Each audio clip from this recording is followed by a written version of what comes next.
We will have time for questions on the process following the presentations.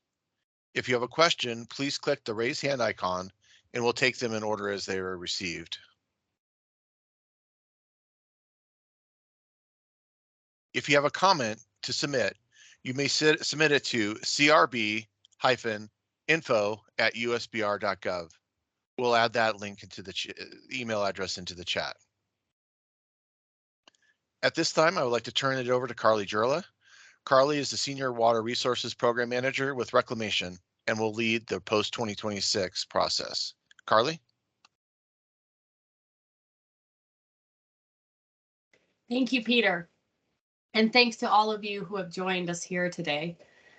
On June 24th, Reclamation published a Federal Register notice requesting input from Colorado River Basin partners, stakeholders, and the public on how we develop and address the longer-term strategies for post-2026 operations. In today's webinar, I will describe the purpose and content of this notice, as well as what areas Reclamation is specifically seeking input on and how to go about submitting that input. I'd also like to note what is not the purpose of today's webinar. We're not asking for your ideas on the topics in the notice today.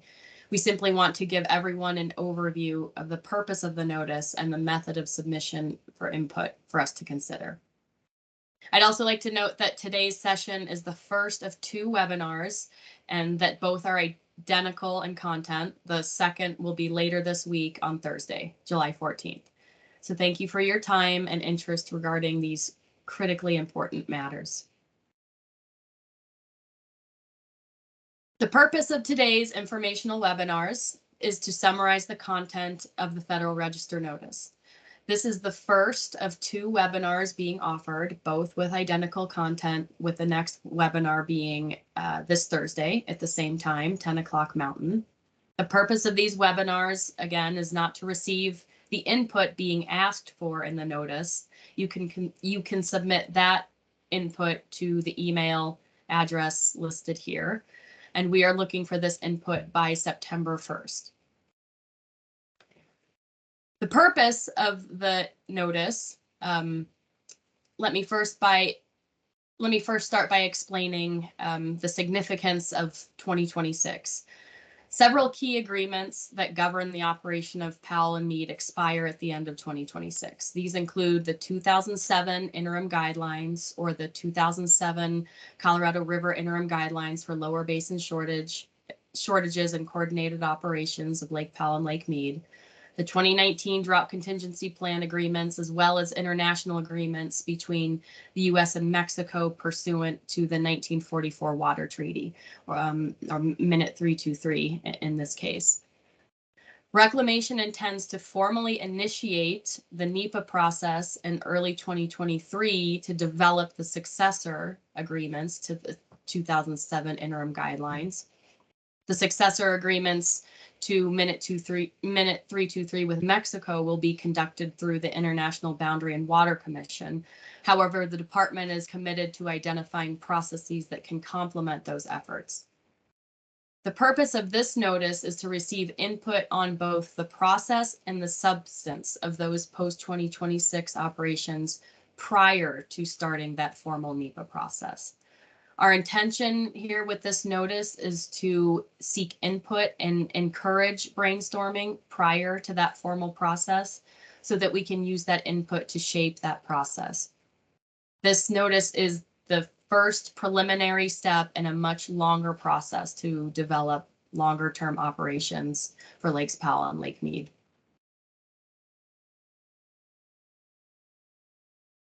In addition to asking for input, the notice makes 3 observations regarding changed circumstances in the basin since 2007, when the 2007 interim guidelines were adopted. These are noted to provide a foundation for the input that we are asking for. So first, with regard to hydrology, risk, and advances in science, we've been experiencing unprecedented drought in this basin, and additional responsive actions were needed, for example, the drought contingency plans, to address this increasing system risk.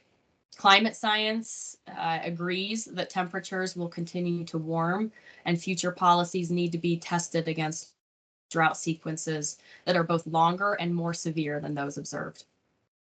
Second, with regard to partner stakeholder participation and Colorado River decision making, in the last 15 years, there has been an increasing level of collaboration, including a greater desire for tribal inclusivity. And with respect to Mexico, future management of the Colorado River reservoirs should continue to achieve the appropriate level of operational alignment with our partners in Mexico.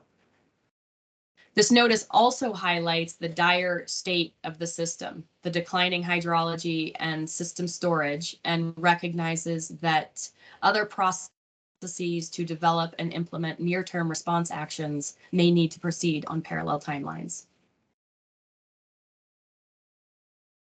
We are seeking input in two specific areas. The first, process steps, and the second, the substantive elements and strategies. Regarding process, we are looking for input on specific ideas, suggested mechanisms to use in the anticipated NEPA process to ensure meaningful participation and engagement by a wide range of basin partners, stakeholders, and the public. Regarding substantive elements, we are looking for specific suggestions on what the post-2026 operations should include and how to best analyze those operations. Excuse me.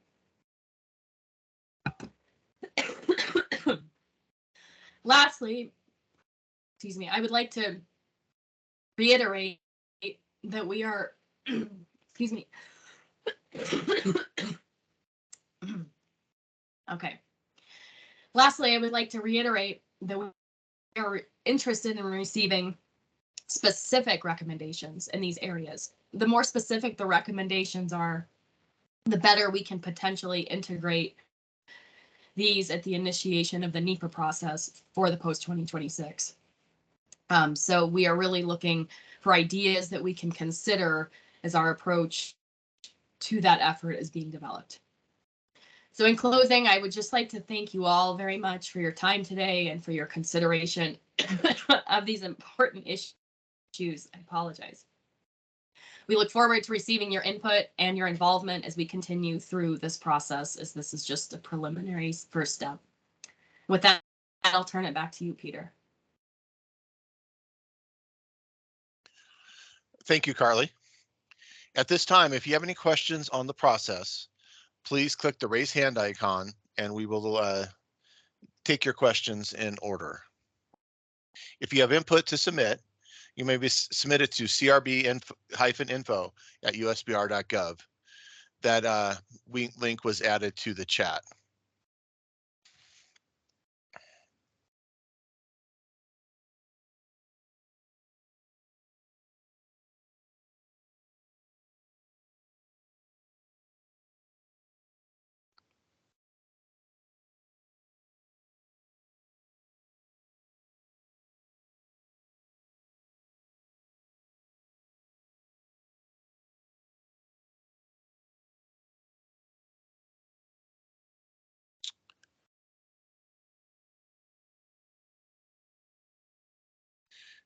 David Rosenberg, you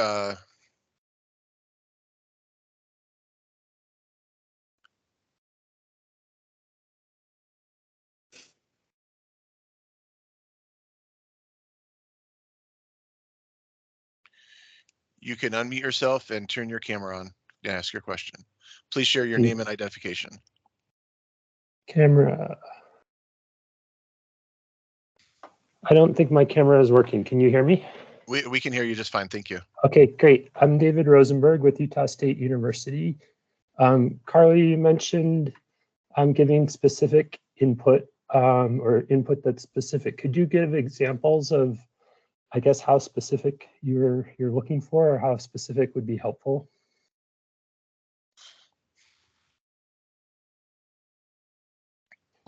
Thank you, David, for that question. I think that is really kind of up to the person who submits the input with respect to process.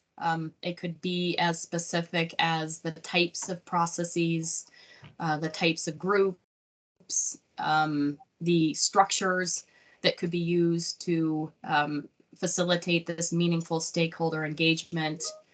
With respect to the substantive elements, this could be as specific as the operations, types of operations that should be considered, the way the analysis could be conducted, just really any specific thoughts on those types of elements is what we're seeking. Thanks. Thank you.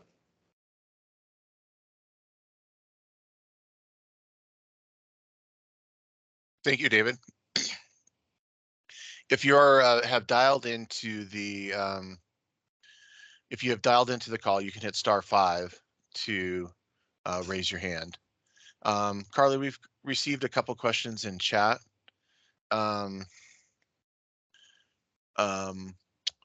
Xavier Gonzalez asked, will this presentation be available for download?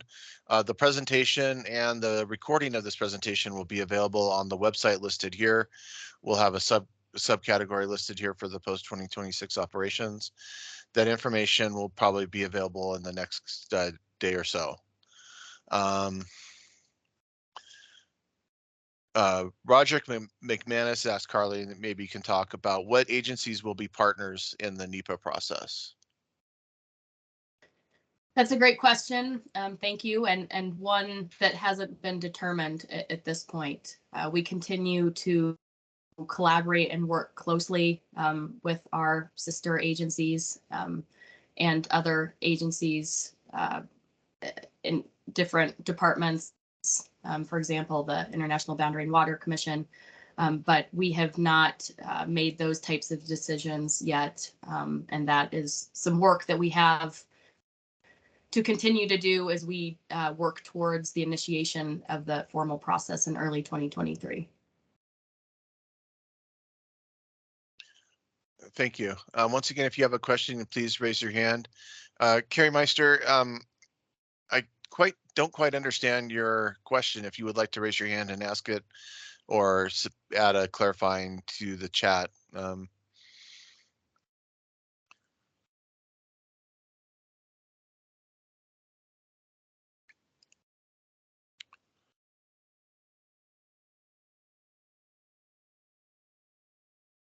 Carrie, you can unmute yourself and turn your camera on. Let's see, I figured out how to unmute and look. Oh, I think, whoops, video isn't supported in my browser yet. May I? Okay, we can hear you just fine. Go ahead. Okay, great. Yeah, my question was, we've already had some work done on the 500 plus program by, I believe it's either the lower basin or all the basin states.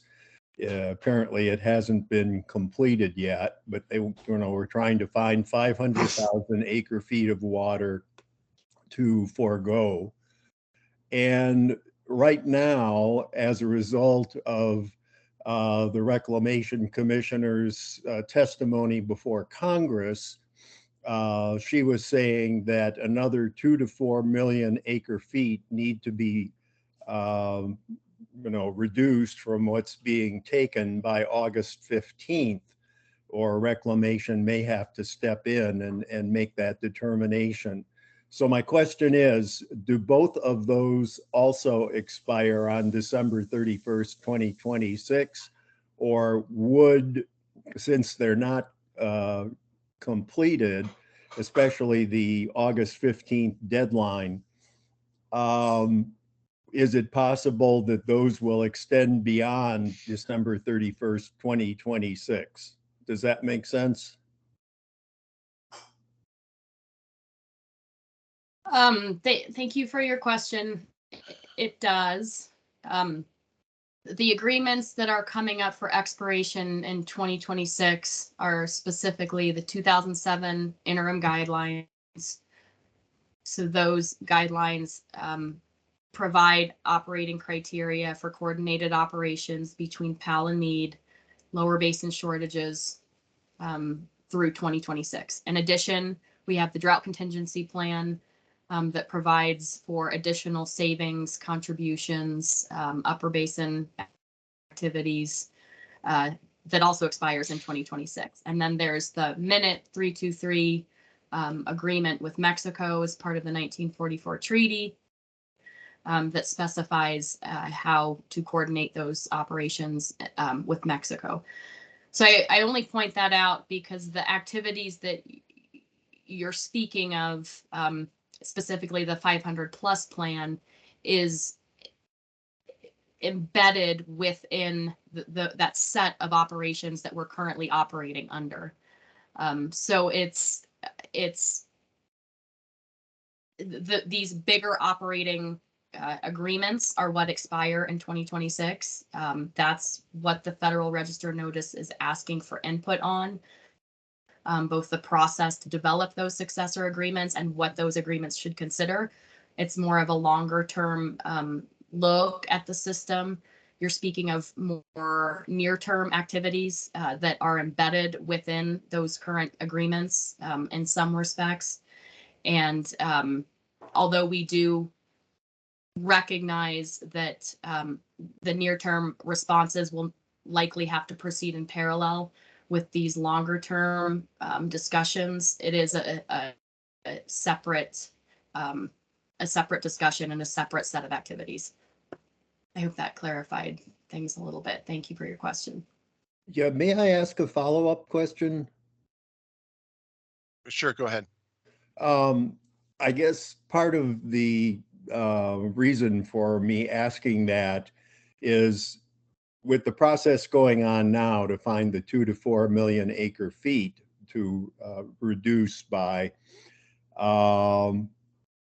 it could be that some sort of development or some sort of agreement is worked out and that this would be used as a proposed alternative in the EIS, which sort of, to me, harms the EIS process.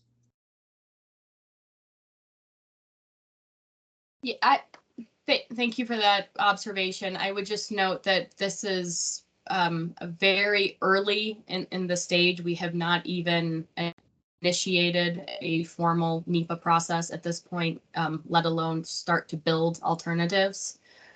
So we've got a long ways to go before we start kind of looking at what alternatives might be considered. Okay, thank you. Yeah, thank you. Thank you, Carrie. At this time, if you have a question, please raise your hand. Or you can add a question in the chat and we'll do our best to answer that. We'll give it a couple more minutes here.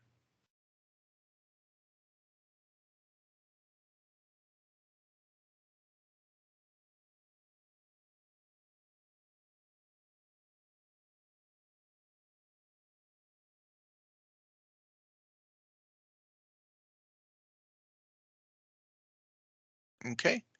Last chance for any questions. Please hit the raise hand icon.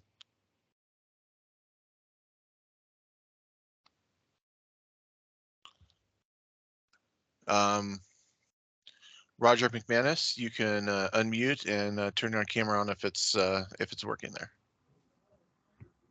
Yeah, this is Roger McManus. Thank you for the opportunity. I am curious about the scope of the NEPA process. The focus in the Federal Register notices was basically on managing the waters in the reservoirs. But of course, what we do now in the future is going to have very broad implications for agriculture. It's going to have very broad implications for public lands management, all the way down to the border and beyond. So I'm just recognizing this is a fairly complicated and big undertaking for the Bureau. Could you speak a bit to the types of impacts and management that you envision that the EIS will be focused on or limited to?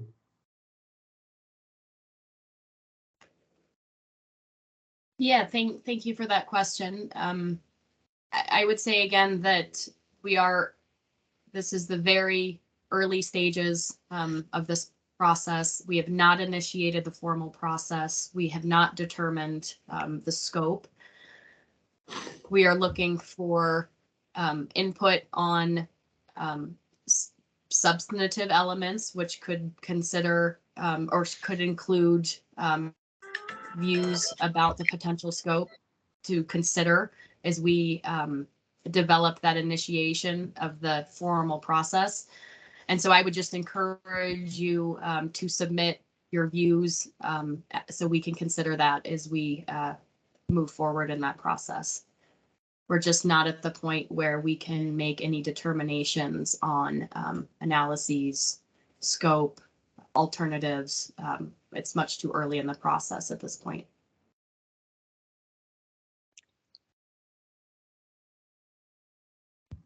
Thank you. Thank you. Thank you, Roger.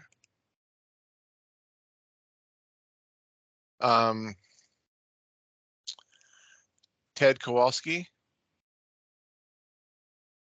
You can unmute yourself and turn your camera on.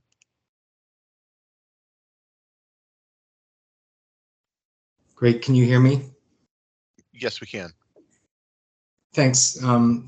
Thanks, Carly. This question sort of builds on the last one, which is just trying to understand how this process will fit within the scoping process under NEPA and how it will inform or be used in the context of the scoping process.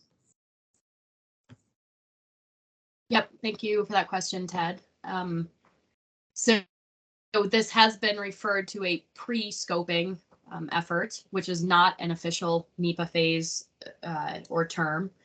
And in this context, it really is an invitation for public input prior to the start of that formal NEPA process, which we do anticipate and formally initiating through the notice of intent to prepare an environmental impact statement in the Federal Register in early 2023. But the purpose of this pre-scoping effort is really to encourage brainstorming and input on these specific recommendations that we can then integrate into the initiation of that formal process. Thanks for that. And I'm not super familiar with other cases where pre-scoping has been done. Has this been done before in other NEPA situations, or if so, where or why? You know, when do you? Well, anyhow, maybe I'll stop there.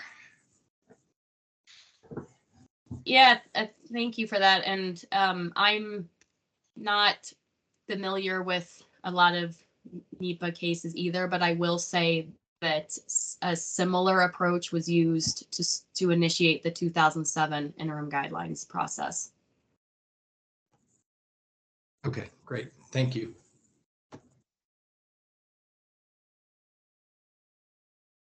Thank you, Ted. Are there any other questions? Last chance to ask it. We'll just give it another minute.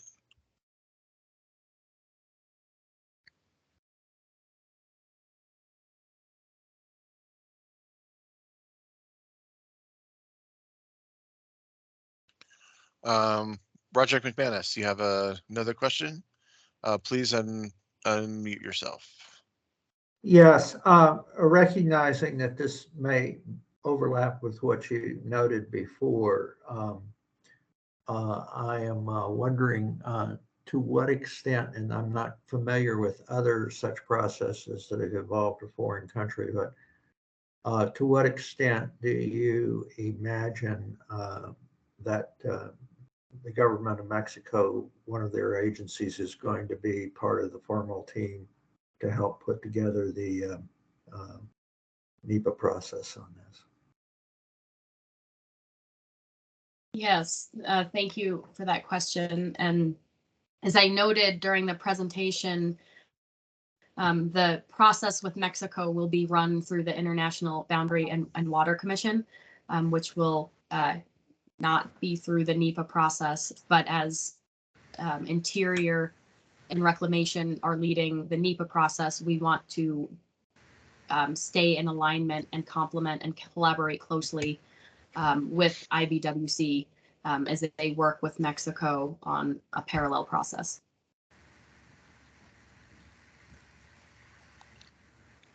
Thank you. Thank you. Thank you, Roger. Hattie Johnson, you can unmute yourself and tune your camera on.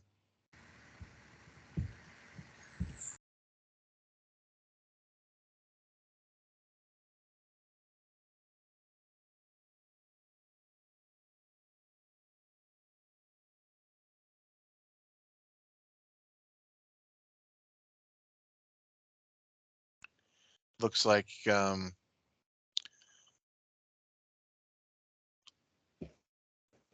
Hattie dropped off here.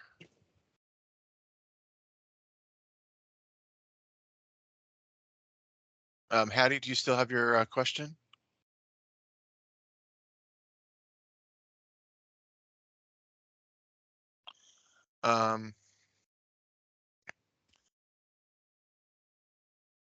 Just a second here, Hattie, we'll get you fixed here.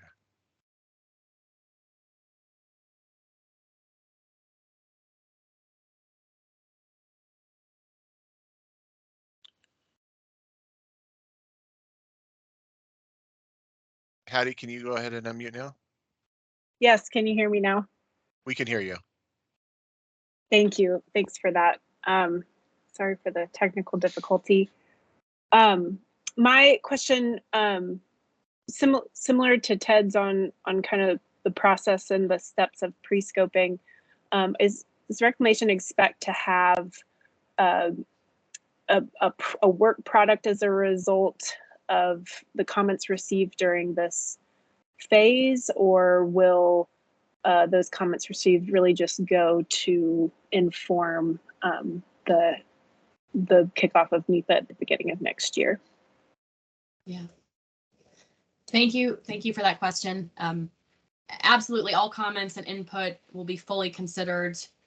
We have not yet determined whether the comments received will be posted to the website or some version of a summary report of the comments will be posted. You know, again, we are really looking for the comments that we can integrate into the initiation of the NEPA process, and will do so, but have not yet determined in what form we will be posting or publishing the comments. Great, thank you. Thank you. Yeah, great question. Thank you, Hattie. Are there any other questions? Please raise your hand. We do have a question in chat from James Eklund. He was wanting to know if there's going to be multiple comment periods because of the changing conditions. His exact question is, the near-term response to the situation will change between now and 2026, and comments to the 2026 guidelines will also change as a result. Are multiple rounds of comments anticipated given the fluid, pun intended, I guess, nature of reservoir management?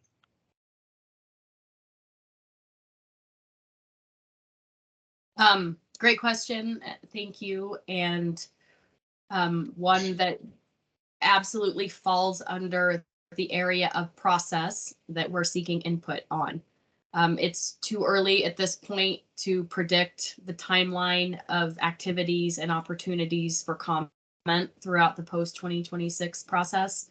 but it's obviously one of the top priorities in the years ahead. It's the desire of both Reclamation and the department to conduct in this process an inclusive and in transparent manner to conduct this process. And we are looking for input, specific input on recommendations on how to build that process, how to ensure that there's appropriate opportunities for the public to engage at what stages. So input along those lines would be very helpful. So appreciate the question.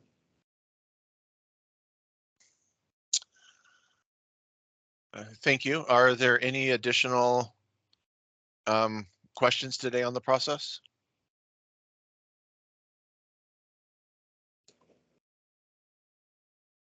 We'll give it a minute here.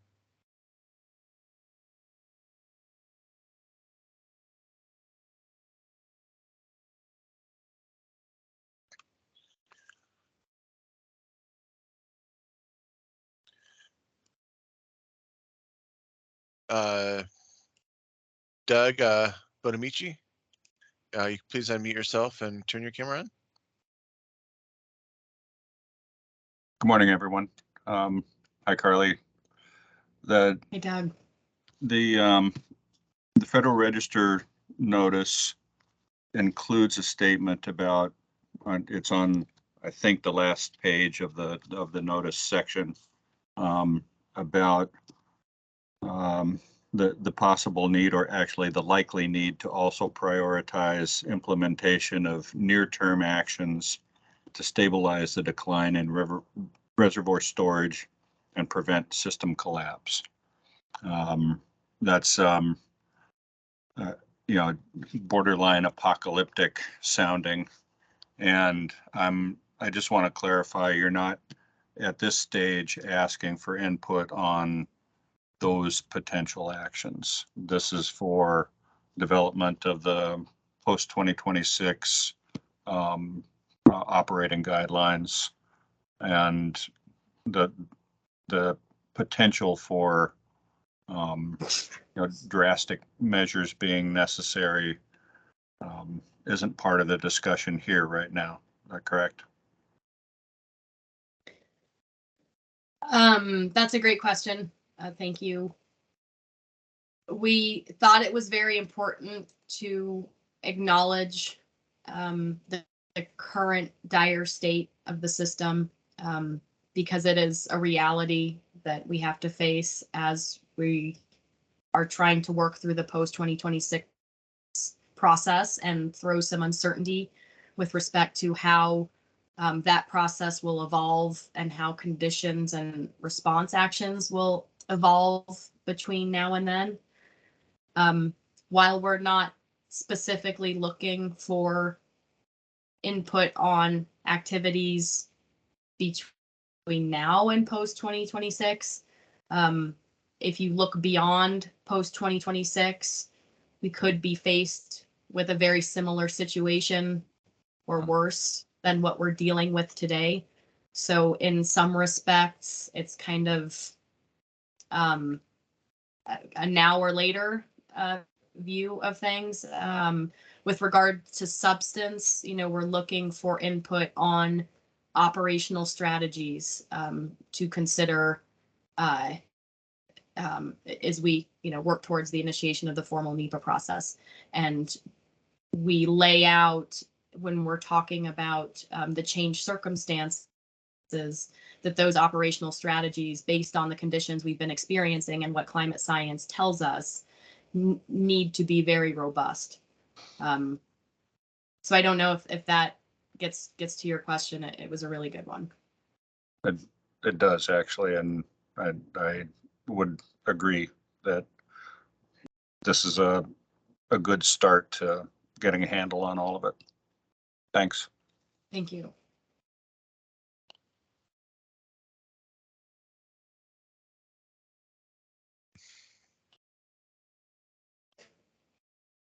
Thank you, Doug. Are there any other questions?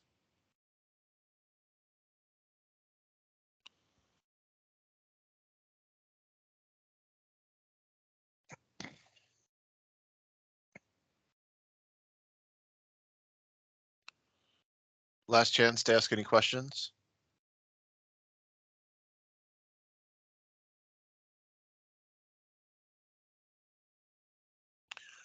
Roger McManus, you can unmute yourself and turn your camera on.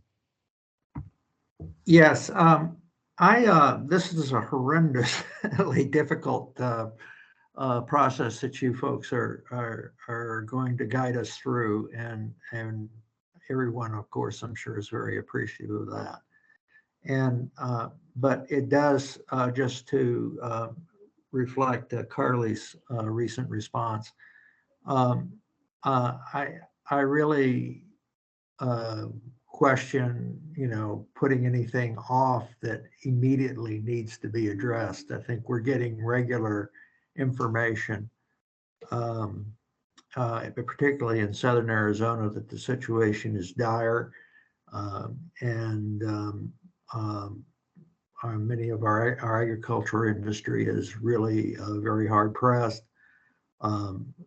I just would argue that as we go through the next several years, which is a long time given the most recent circumstances, we just need to be open to have to deal with things that come up as they can, and not formally put them off until at the end of the process. If I misunderstood that I apologize, but I just wanted to insert that we need to get to work.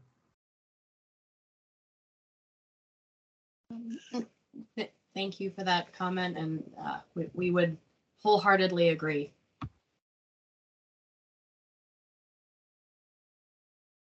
Thank you, Roger. Any other questions on the process?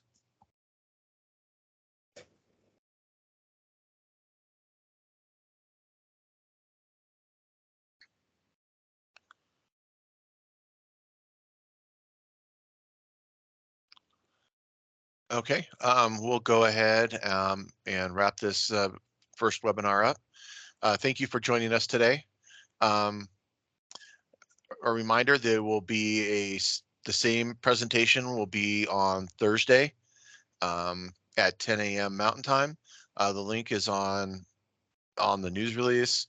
It will be on the website, and it will be in the Federal Register notice. I think I mentioned that. We did have one more question just pop up.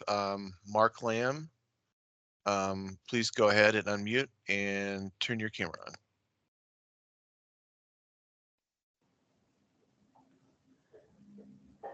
Hi everybody. Mark Lamb. I'm with the Arizona Ecological Services Office of Fish and Wildlife Service, deputy field supervisor there. And I actually called in a little late, so I'm going to ask a question that perhaps has already been addressed or answered. But you guys have described this as a pre-scoping event. And so I wonder if you could help me understand into the future, like what happens like in the NEPA process. If you're going to have a pre-scoping event, then what are the subsequent events that you're going to have as you're developing, your public comments, your like I guess a regular scoping event. I mean, if those are actual actions that are going to happen in your NEPA process, please identify that and like maybe the time period of when we could expect those things to happen. Sure. Thank you, Mark, for your question. So pre-scoping is not an official NEPA phase or term. Right. And in this context, it's an invitation for public input prior to the start of that formal process, which we anticipate initiating through a notice of intent to prepare an EIS in the Federal Register, and we're targeting early 2023. And so through this pre-scoping effort, we're interested and receiving specific recommendations on process and substance that can be considered and potentially integrated as the initiation of that NEPA process is being developed. So it's a tool to encourage brainstorming and seek input to help us shape the initiation of that formal process. Okay. Sorry if that was asked and answered already. Appreciate the clarification. Yeah, no worries. Thank you. Thank you, Mark.